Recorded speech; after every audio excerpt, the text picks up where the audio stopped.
Hello everyone, I'm Sergeant Jack Redlinger with the Newton County Sheriff's Office Traffic Unit. We're asking everyone this year to set a good example before you drive and wear your seatbelt. Unfortunately, in Newton County last year we had 29 fatalities. 12 of those were individuals who were not wearing a seatbelt. So when you get in your vehicle, securely and correctly fasten your seatbelt. Do not let your seatbelt ride behind you in the back against the seat or behind your arm. That's not going to prevent injuries if you have an accident.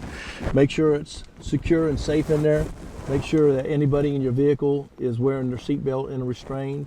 And your children in the back seat, make sure that they're correctly in their car seats and make sure that they are restrained correctly also.